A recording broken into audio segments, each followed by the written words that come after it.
first heard about the pen thing and the 4 steps about 8 years ago. And at first I was like, whoa, things are coming from me, oh my god. And then I was like, well, how do I use this? So it took me about 2 years to like soak it all up and realize, oh, okay, I actually do want to start a business. So I decided to use the 4 steps to start my business.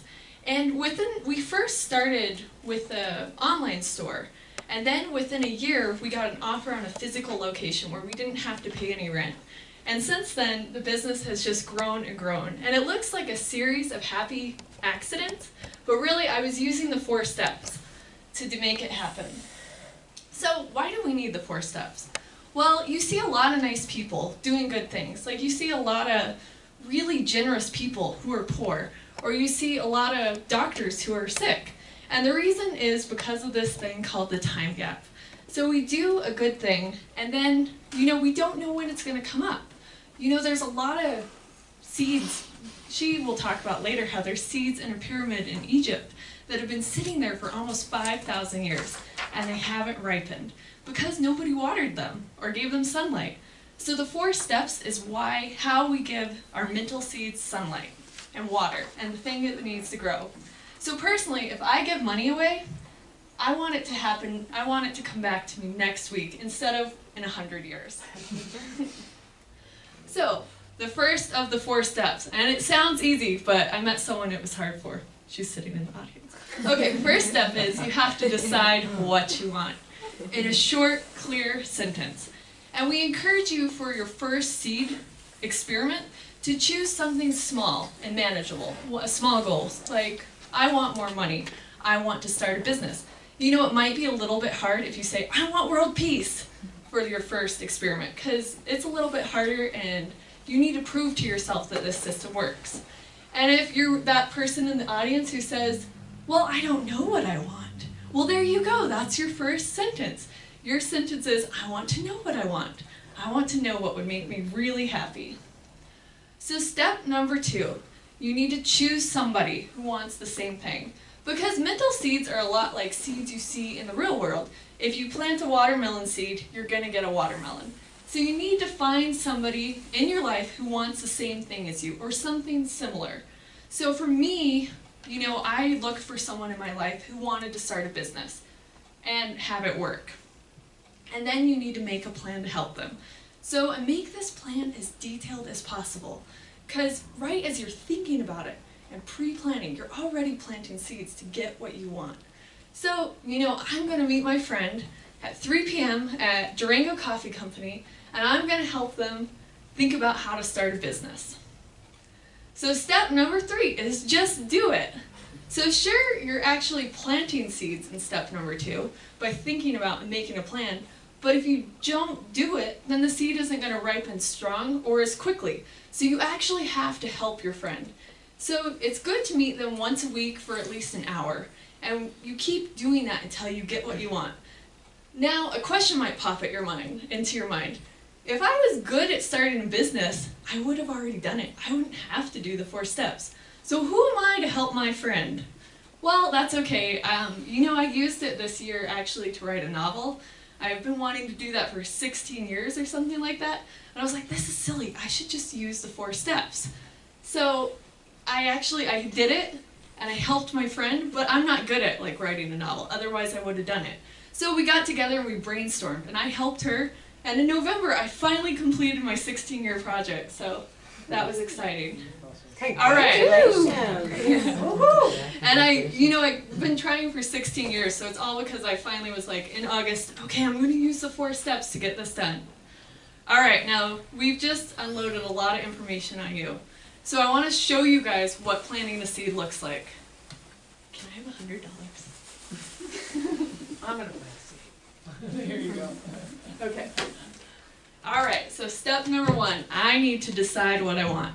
Well, I want $1,000. I want more money, and I want it by next week. So then, step number 2, I need to look for somebody who wants the same thing. Does anybody in this room want more money? What about you in the back? I want more money. Yeah, come on up. I'm going to show you how it's done.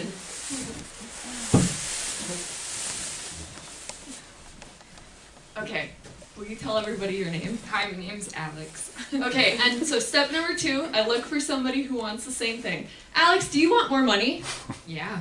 All right, so I just confirmed Alex wants more thing, and I have a plan to help her. Okay, raise up your hand. All right, so we're gonna do it like this. All right, so this is how easy it is to plant a seed. Are you guys ready? Everybody watch, this is what it looks like. Okay, ready? Yeah. Ta-da! Jerry. So that's what planting a seed looks like. So now let me ask you a question. Who was watching me do this? Right. So everybody in this room was watching me. She was watching me. And most importantly, I was watching me. So the minute that I see my hand press this into her palm and let go, that's how a seed is planted. And what happens is my mind is like a video camera. So I see myself doing this. And like she said earlier, that image passes through the windows of my eyes and brushes against my mind. And that forms an impression in my conscious mind that later goes into my subconscious mind to plant a seed. Okay, thank you so much. Take him out to dinner or something. All right, so now... Oh. Hey, this is really important.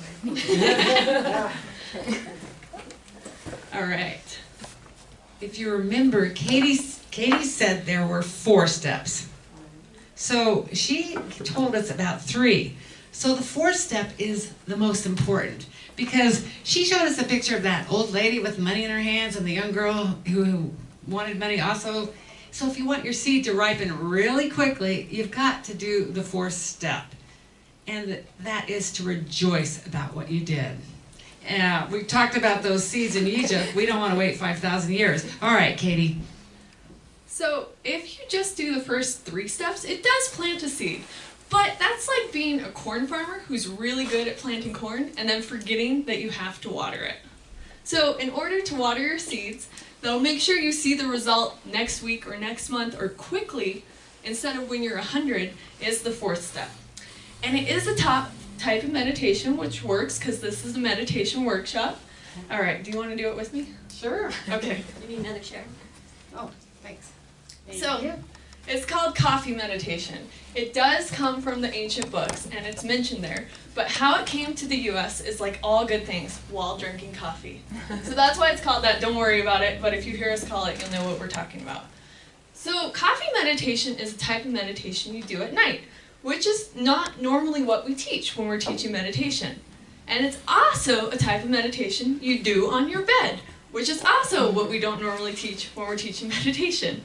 Now, normally with meditation, you have to sit down, and you sit up straight. You do something crazy with your legs.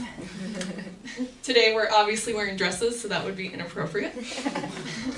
But for coffee meditation, it has a special mudra, and he's doing it right now. So get your legs like this. You guys can all do it with me. Okay, stick out your hand, bend it, bend your elbow back.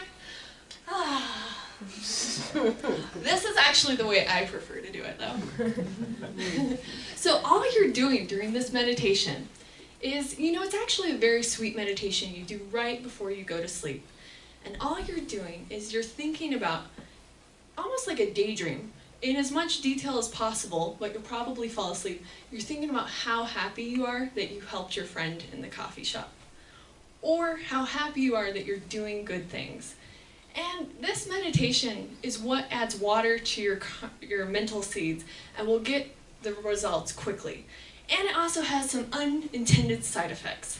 So if you're a person who has trouble sleeping, because, when you go to lay down, worries pop into your mind, or for me, it's like, oh, what do I have to do tomorrow?